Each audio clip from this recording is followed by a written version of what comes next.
Baik pemirsa, kembali Anda menyaksikan Coffee Morning RDK dan kita masih membahas terkait dengan gairah perekonomian Kepri di tengah pandemi ini. Baik, mungkin saya akan langsung kembali kepada Pak Samsul Bahrum. Pak, mungkin apa sih Pak, bagaimana caranya pemerintah untuk memanfaatkan peluang untuk meningkatkan perekonomian di Kepri ini di tengah PPKM yang sedang berlangsung saat ini?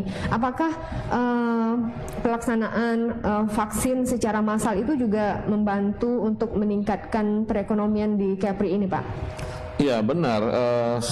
Saya katakan tadi bahwa ketika kekuatan ekonomi itu berada di transaksi ekonomi, itu basis utamanya adalah interaksi sosial. Nah, interaksi sosial ini tentu dibatasi. Otomatis transaksi ekonomi agak sedikit terganggu walaupun ada istilah online dan lain-lainnya. Bisa gitu. Kan simpel saja, kalau kita beli makanan 2 kotak, ya 2 kotak itu kita beli. Tapi kalau kita makan di rumah makan, misalnya kita makan, pasti ada nama-namanya. Ya kan, misalnya ketika terjadi nambah, itulah ekonomi tambahan, edit economic value-nya ada di situ sebenarnya.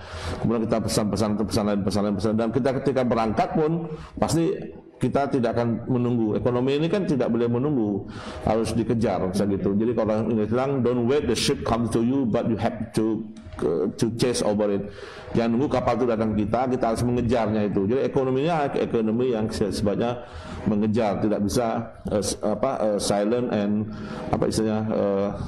transaksi yang tidak bergerak gitu. Nah, oleh sebab itulah kenapa Pak Gubernur dalam konteks ini mengambil proaktif ketika masyarakat misalnya terkena dampak COVID yang terkena langsung.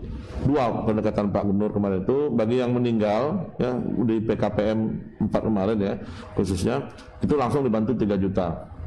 Tapi bagi mereka yang isolasi mandiri dibantu 1 juta, diususkan kepada mereka yang memiliki SKTM dengan masyarakat miskin yang tidak mampu, maupun mereka yang diisolasi sudah ada keterangan dari Puskesmas. 2 syarat itu aja, laporkan ke Dinas Sosial. Dulu awalnya diminta dikoordinasikan oleh Dinas Kesehatan, terpanjang birokrasinya, Pak Gubernur men-shortcut birokrasi. Tadi benar Mas Robi, Pak Gubernur bukan membantu sebenarnya, membayar bunga paket pinjaman sop kredit di Bank Riau Kepri. Insya Allah mungkin besok Pak Gubernur akan ke Pekanbaru menandatangani MOU dengan pimpinan direksi Bank Riau Kepri, di mana bisnis to bisnis tetap berlaku antara peminjam dengan kreditor dengan debitor, itu terjadi hubungan yang tetap bisnis to bisnis, tapi bunganya yang dijamin oleh pemerintah, bahkan dibayar oleh pemerintah. Nah, ini upaya-upaya yang kemudian termasuk tadi Mas Bobi benar memperbesar belanja pemerintah. Pak Saraki juga benar tadi, memang dari sisi pengeluaran ya, investasi, konsumsi masyarakat, kemudian net export, baru belanja pemerintah. Nah, nanti di semester kedua itu belanja pemerintah mungkin akan memperkuat, walaupun tidak bisa menggeser konsumsi yang masih besar ya. Karena kita hitung saja belanja pemerintah saya katakan tadi tidak lebih daripada 8 triliun misalnya gitu. Konsumsi pemerintah pasti lebih daripada itu, bisa gitu dalam setahun. Konsumsi masyarakat. Oleh sebab itulah kenapa kita menjaga untuk konsumsi masyarakat tadi. Saya sangat setuju sekali yang disampaikan oleh Mas Robi dan Mas Rabki ya, yang berada dalam satu platform dengan kami. Kalau saya lihat dari sisi internal pemerintah, beliau mungkin memotret dari sisi kondisi existing masyarakat, bisa gitu. Dari daily basis ekonomi masyarakat sebetulnya terjadi stabilitas sejalan. Tidak ada masyarakat yang mendemo karena ekonominya, tapi mendemo ketika ekonomi mereka sehari-hari sedikit terganggu.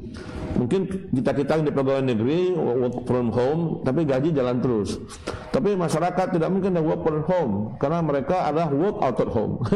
Karena terjadi transaksi ekonomi mereka itu harus mereka keluar rumah, berjualan dan lain-lainnya. Oleh sebab itulah kenapa pemerintah terus mendorong supaya dibalik ekonomi yang semakin dilonggarkan, tapi COVID harus semakin diperketat. Itu Bu. Jadi ini semua harus membutuhkan kesadaran daripada masyarakat. Kita sudah sangat maksimal saya kira. Saya lihat, mohon maaf sekali lagi, satu hari bisa 4-5 kali video conference tentang COVID dan ekonomi, COVID tentang ekonomi, COVID tentang, bahkan tadi ketika saya, mohon maaf tadi kemari, saya masih VidCon masalah ketahanan ekonomi dengan Kementerian Dalam Negeri dan Dirjen Sospol, bagaimana ketahanan ekonomi ini di era Covid itu masyarakat bisa survive, APBD bisa jalan, program-program pemerintah bisa berlangsung. Baru kira-kira 9 kurang 10 berhenti tadi sebelum saya jam 10 kurang 10 sebelum saya kemari, dan habis ini pun masih Pak Gub masih melanjutkan fit con terus. Jadi saya kira upaya pemerintah sudah sangat maksimal, tinggal kita membutuhkan feedback, counter attack back daripada masyarakat untuk melihat Covid ini adalah persoalan dari suprastruktur, infrastruktur dan subkultur di tingkat masyarakat. Ya, oleh sebab itu kawan-kawan dari pengamat harus terus memberikan masukan-masukan kepada kita. Tidak semua kebijakan pemerintah ini bisa efektif dan efisien di tataran operasional, walaupun kita sudah mengoptimalkan bekerja di atas kertas dan di lapangan, Bu. Gitu. Baik. Saya kira ini yang menjadi hal yang esensial bagi kita. Gitu. Ya, baik Pak Samsul. Mungkin saya ke Bang Robi. Bang Robi, apakah perlu pemerintah Provinsi Kepri ini berkolaborasi begitu untuk meningkatkan gairah perekonomian di Provinsi Kepri, misalnya berkolaborasi dengan provinsi lain, misalnya Pekanbaru dan lain sebagainya, Provinsi Riau dan lain sebagainya, begitu Bang Robi? Ya, kalau dalam konteks itu dia saling melengkapi sebenarnya, khususnya di bidang konsumsi ya. Misalnya kita mendatangkan sayur dari Sumut misalnya, itu kan bentuk kolaborasi. Tapi saya kira yang penting ini adalah kita kembali kepada visi misi gubernur terpilih. Ini kan Kepri mau dijadikan daerah maritim, kekuatannya di maritim. Persoalannya sekarang kita lihat di struktur APBD itu alokasi anggaran untuk bidang maritim ini sangat kecil. Kita 96% lautan, tapi yang kita optimalkan di PDRB kita itu masih daratan. Yang lautannya masih di PDRB nggak lebih dari 12% kan Bang? Kecil kontribusi dari kelautan, pertanian dan kehutanan itu. Sementara kalau kita lihat kajian-kajian dari Kementerian Kelautan, itu potensi ikan kita triliunan sebenarnya. Cuma ini kan belum digarap. Padahal sisi ini dia tidak terlalu berdampak soal Covid sebenarnya. Pertanian, kelautan, kehutanan itu dia tetap jalan terus karena dia jauh kan, tidak mengandalkan orang yang terbuka, orang ramai untuk bekerja. Maka saya kira ke depan salah satu misi gubernur itu mengoptimalkan sektor kelautan. Mengupgrade teknologi misalnya bidang peternakan ikan seperti itu kan harus dibiasakan digerakkan di Batam itu atau di Bintan. Ini salah satu sumber besar yang harus digarap oleh provinsi. Selain tadi Labu Jangkar yang saya kira belum optimal ya, masih dalam tataran wacana yang 200 miliar belum dapat kita ambil. Ke depan saya kira ini yang harus dipikirkan karena kita mengandalkan pariwisata, ternyata pariwisata anjlok dihantam Covid. Kita mengandalkan apa? Penerbangan sekarang juga bermasalah. Jadi sekarang memang tahapannya kita fokus menyelesaikan pandemi, memvaksinasi. Kalau bisa sekarang kan kita belum mencapai target 70% dari jumlah penduduk. Kita masih mau mengejar. Kalau Kepri kan 1,4 juta target sasaran kan, Pak Samsul ya. Jadi 1,4 juta ini digas terus, divaksinasi lebih maksimal, lebih gesit lagi, sehingga orang tidak ragu lagi untuk berusaha di Kepri. Bahkan wacana menarik dari Bupati Bintan sekarang, kalau sudah vaksinnya bagus mau buka triple bubble yang sempat gagal di awal kemarin. Ini kan Singapura juga sekarang dilanda juga kenaikan gelombang ketiga bahkan di sana ya, serangan Covid. Jadi mereka juga sedang tidak terlalu memberikan izin untuk warganya keluar. Dan kita juga, Amerika sekarang juga gelombang ketiga bahkan sudah naik jumlah kasus hariannya. Kalau sekarang kita turun, bukan berarti kita akan turun selamanya. Ada tahap kita bisa naik lagi kalau warga kita tidak mematuhi broadcast tadi. Ya sekarang alhamdulillah Kepri udah peringkat 4 besar ya vaksinasinya, udah cukup bagus. Mudah-mudahan ini terus dikejar biar herd immunity-nya terbentuk dan orang tetap patuh kepada broadcast dan ekonomi bisa tumbuh, harapannya seperti itu. Iya. Tentunya juga masyarakat juga menyadari, menemukan kesadaran bahwa vaksin itu penting ya, begitu ya Bang ya? Iya benar, karena saya tadi malam beli pecel lele, itu pedagang pecel lele seluruhnya nggak pakai masker. Yang takut tuh kita sebenarnya. Iya. Ini kan sosialisasi artinya belum menyentuh ke lapisan itu. Masa kita pakai masker, mereka nggak pakai masker? Ini kan persoalan. Harusnya semua penjual itu harus pakai masker lah.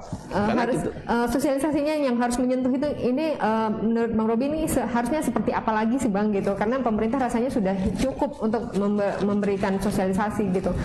Iya, karena tidak semua warga kita pakai smartphone.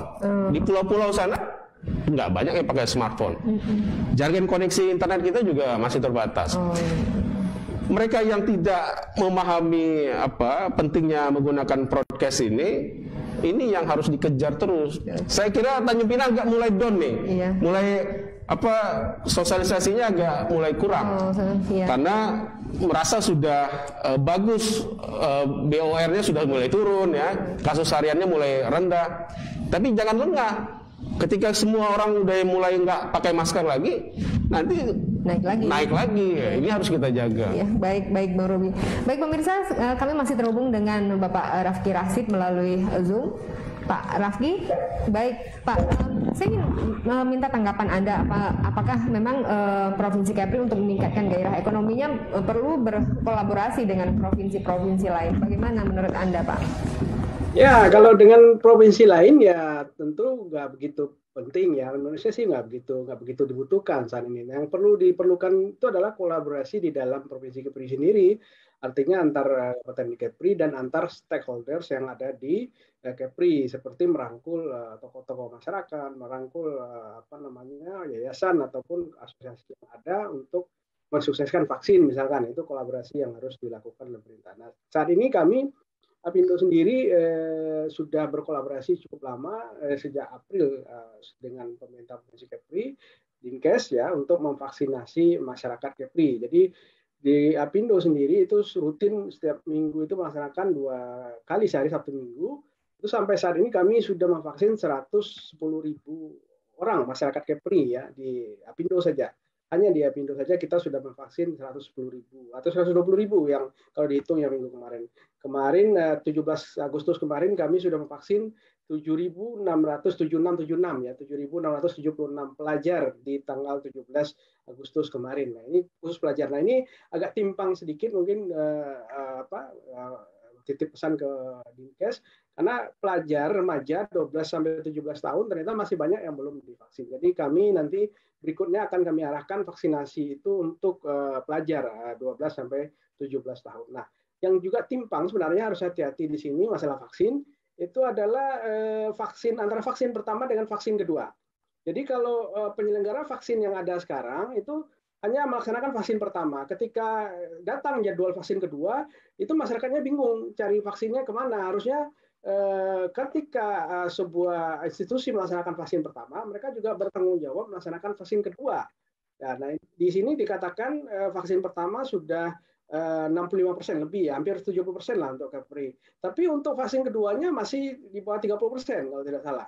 Nah, sementara kalau kami di Apindo, kami bertanggung jawab. Ketika vaksin pertama di Apindo, maka vaksin keduanya juga adalah di Apindo. Sehingga 80% yang sudah vaksin pertama di Apindo itu juga sudah tervaksin kedua. Gitu. Artinya dua-dua vaksinnya kita laksanakan. Jadi ini kolaborasi seperti ini yang dibutuhkan oleh pemerintah provinsi dan tentu juga membangun jaringan antar kabupaten kota, Bu Dewi. Karena ketimpangan vaksinasi juga terjadi antar kabupaten kota. Ada kabupaten kota yang tinggi vaksinasinya, persentase vaksinnya, ada yang masih rendah. Nah, mungkin ini dulu yang dibutuhkan dibandingkan dengan menjalin kolaborasi dengan provinsi lain, begitu. Karena belum begitu dibutuhkan menurut saya untuk saat ini.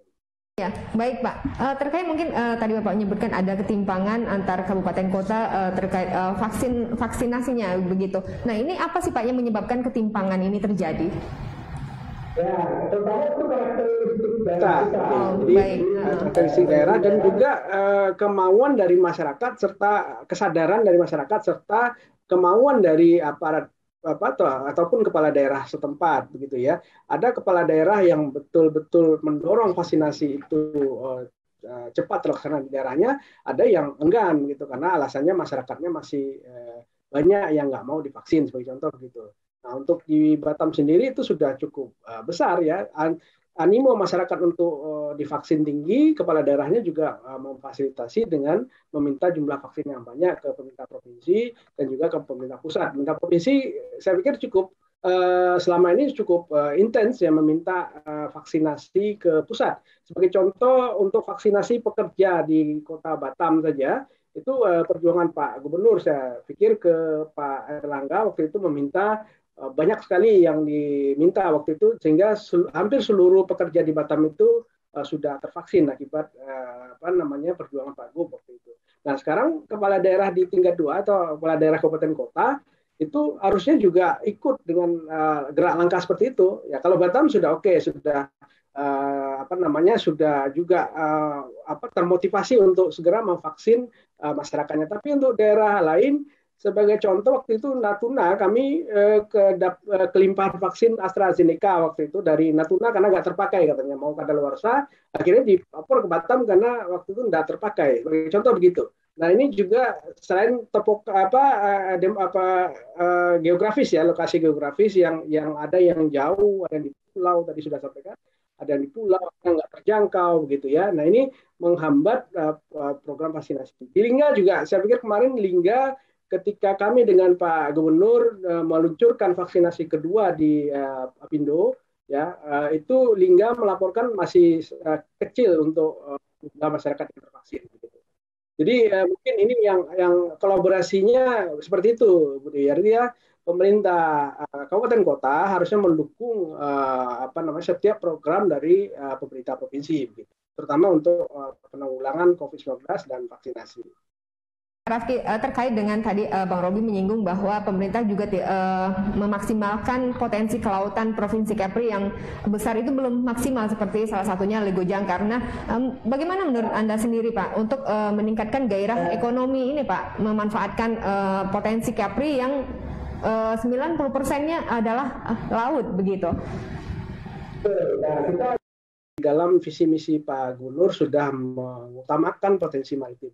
Tapi perlu diingat Pak Gubernur ini masih baru ya, masih 6 bulan ya, 6 bulan, dan itu RPJMD-nya juga belum disahkan. Nah, rencana pembangunan jangka menengah daerah itu baru akan disahkan tanggal 20 Agustus nanti. Nah, saya melihat di RPJMD sudah cukup banyak porsi dari kemaritiman itu diberikan. Namun memang kendalanya adalah ketika Labuh Jangkar diandalkan. Nah, ini ada kendala. Kenapa? Kalau kita mau menarik yang namanya retribusi dari Labuh Jangkar namanya atau dengan kegiatan di laut lainnya, itu harus ada investasi dulu.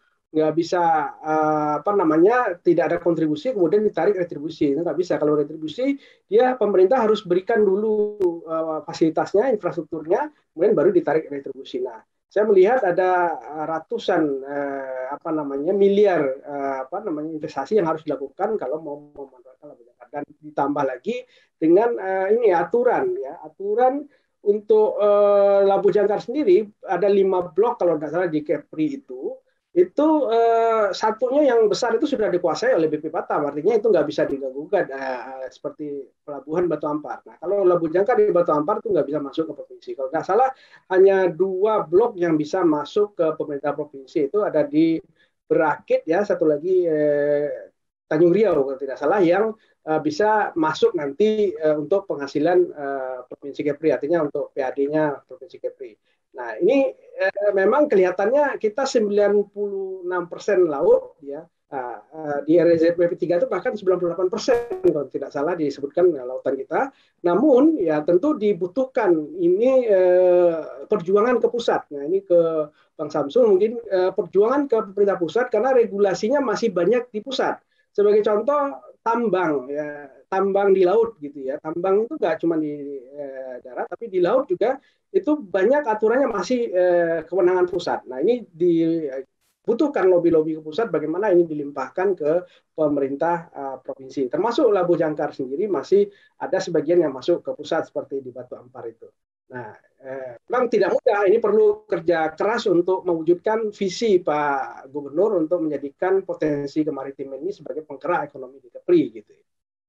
Butuh perjuangan agak berat karena selama ini visi kita masih memakai visi darat. Jadi saya beberapa kali rapat di Bappenas itu saya sampaikan Bappenas memaksakan visi darat ke daerah yang sebagian besarnya laut begitu. Nah ini harus butuh waktu untuk kerja keras ya. Baik Pak Rafki, panjang sekali obrolannya. Pak Rafki, mungkin ini di segmen terakhir dan kita juga sudah berada di penghujung acara. Barangkali Pak, harapannya untuk Provinsi Kepri ini bagaimana gairah ekonomi, bagaimana pertumbuhan ekonomi ini mengarah lebih baik lagi begitu. Pak Rafki, silahkan Pak. Ya. Jadi pertama yang harus kita selesaikan bersama itu adalah penularan COVID-19. Artinya ketika penularan COVID-19 bisa dikendalikan, bisa terkontrol rendah, itu maka pertumbuhan ekonomi kita itu akan ngikut sendiri tinggi gitu ya. Jadi nggak usah susah-susah, artinya COVID-nya saja dikendalikan dulu, maka ekonomi akan bisa dibenahi. Tapi ketika COVID-19 masih tinggi penularannya, maka jangan kita berharap pertumbuhan ekonomi itu bisa bagus, bisa kita jatuh lagi ke jurang resesi untuk ketika penularan masih tinggi. Jadi kita berharap semua, tidak hanya dari pemerintah, dari masyarakat juga mendukung ini, terutama mensukseskan program-program pemerintah termasuk vaksinasi. Ketika vaksinasi sudah mencapai 70%, herd immunity namanya, kita berharap penularan itu bisa terkontrol dengan baik oleh pemerintah sehingga pertumbuhan ekonomi itu bisa kembali baik. Demikian dari saya sebagai penutup. Kirasi, terima kasih telah bergabung di Coffee Morning RDK kesempatan kali ini, menarik sekali. Mungkin saya akan ke Pak Samsul dulu, baru ke Bang Robi terkait ini Pak. Harapan kita tentunya kita harus selalu berharap bahwa pandemi ini cepat hilang begitu. Mungkin Pak, apa nih harapan Bapak khususnya pemerintah Provinsi Kepri ini untuk gairah ekonomi Kepri tumbuh kembali begitu Pak? Ya, kita harus menggunakan istilahnya kalau bahasa Indonesia selampang mata tiga gitu, antara di before, during, after gitu. Dalam arti COVID ini akan menjadi masa lalu, tapi tetap juga harus ditangani di masa sekarang dan bahkan untuk di masa datang. Jadi tiga dimensi waktu ini tak bisa kita pungkiri gitu. Berkaca daripada masa lalu, kemudian melakukan apa yang dibuat di masa sekarang, mengantisipasi masa depan. Orang Inggris bilang hoping the best, anticipating the worst gitu. Nah, optimisme harus tetap dibangun bahwa COVID ini adalah satu fenomena sosial, fenomena kesehatan, fenomena yang berdampak ekonomi, fenomena lingkungan yang satu saat nanti akan hilang. Nah, proses ini tentu membutuhkan antisipasi kebijakan pemerintah. Maka di tahun 2022 pun APBD kita, Pak Gub masih menempatkan skala prioritas di bidang penanganan COVID bahkan pasca COVID. Berarti ada gambaran di tahun 2022 ini kita memasuki di proses pasca COVID misalnya gitu. Nah, kan ada istilahnya long COVID ya.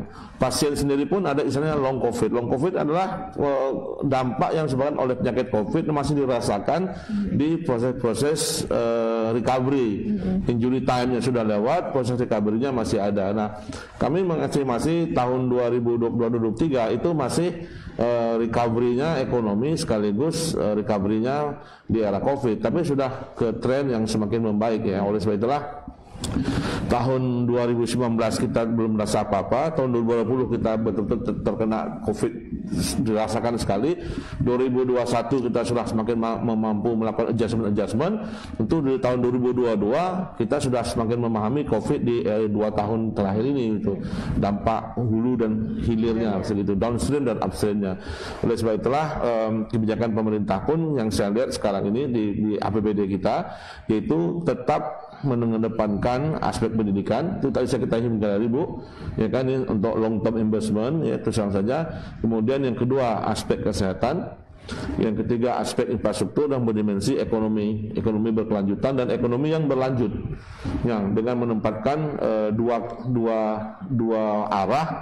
Satu yang lebih bersifat makro dengan investasi yang besar tapi berdampak yang besar, contoh mempersiapkan dukungan dana untuk jabatan mantan bintang ya. Kemudian ada yang berdampak besar tapi dalam ekonomi yang skala mikro kecil-kecil.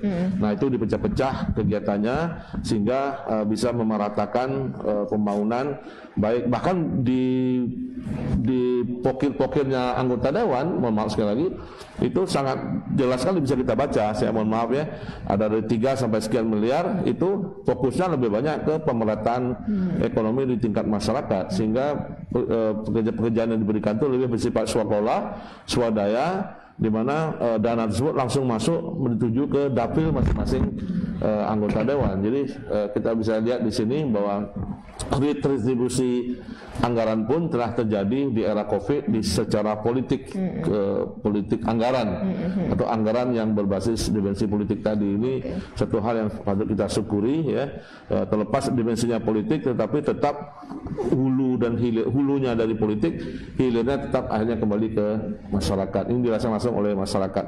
Saya kira ini satu hal yang menjadi strategi kita ke depan, ya, memperkuat sektor makro tapi juga memperluas di sektor mikroekonomi. Baik. Sekian closing remark dari saya. Baik, terima kasih Pak Samsul. Mungkin dari Bang Robi seperti apa nih Bang harapannya kepada pemerintah dan juga masyarakat agar ekonomi kita nih harus tumbuh gitu Bang?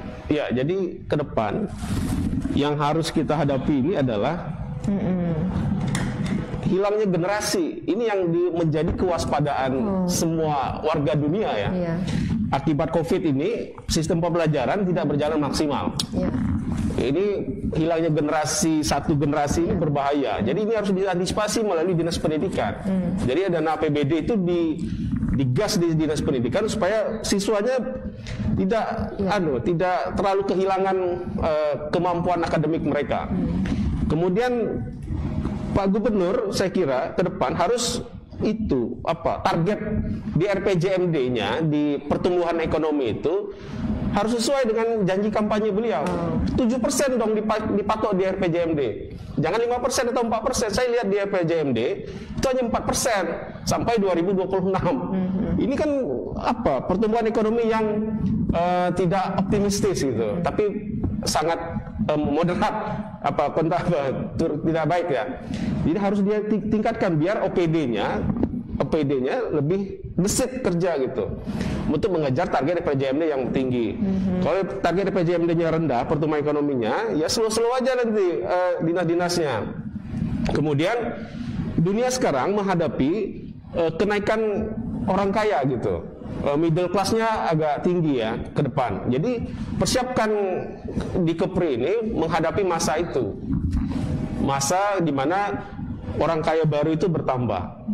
Walaupun di masa pandemi, tapi ke depan 2030 kita melihat ini harus dipersiapkan dari sekarang. Tapi tadi sistem pendidikan kita memang harus dibenahi. Harus dibenahi, ya. Karena banyak orang tidak sekolah dari rumah dengan kapasitas jaringan yang tidak memadai. Dan yang paling penting adalah sekarang untuk 2022 tadi APBD harus digenjot di awal tahun dan triwulan kedua. Kalau triwulan ketiganya baru mencapai 40%, kita bayangkan di triwulan ketiga nanti di September di Oktober terkejar itu bisa 80-90%. Tanjung Pinang misalnya di 2020 silpanya 96 miliar nggak terpakai. APBD Kepri saya nggak tahu. Ini kan sayang dana sebesar itu tidak terserap di tengah masyarakat. Jadi saya kira Pemda di seluruh Kepri sama-sama menggenjot sektor konsumsi ini melalui APBD dan proyek-proyek tadi agar orang bisa bekerja. Karena sekarang pengangguran 10%, Bang. 10% dari 1 juta angkatan kerja itu 100.000 orang. Yeah. Ini 100.000 orang nggak kerja nih. Ini yang harus diperhatikan pemerintah melalui proyek-proyek tadi. Saya kira itu. Baik, terima kasih Bang Robi. Artinya tetap kembali kepada pemerintah gitu ya Bang ya. Baik, pemirsa, demikian perbincangan kami pada pekan ini Coffee Morning RDK bersama Bapak Samsul Bahrum, Bang Robi Patria dan juga Bapak Rafki Rasid yang tergabung di Zoom secara virtual. Dan pemirsa, di akhir acara ini kami juga mengucapkan terima kasih kepada Sanford selaku pendukung program acara di Tanjung Pinang TV, di mana Sanford adalah air minum dalam kemasan yang diproduksi di Gunung Lengkuas, Kabupaten Bintan. Nah, pemirsa, kami informasikan juga bahwa tagline dari Sanford sendiri adalah Anda adalah apa yang Anda minum. Nah, pemirsa, demikian perbincangan kami tadi di Coffee Morning RDK. Terima kasih kepada Anda yang telah bergabung melalui virtual maupun menyaksikan kami secara langsung. Kita berjumpa kembali di pekan depan tentunya dengan tema yang berbeda dan narasumber yang berbeda juga. Pemirsa, akhirnya saya Dewi Sarah dan kru yang bertugas pamit undur diri. Assalamualaikum warahmatullahi wabarakatuh. Sampai jumpa. Yuk, Bu. Kita langsung ke PT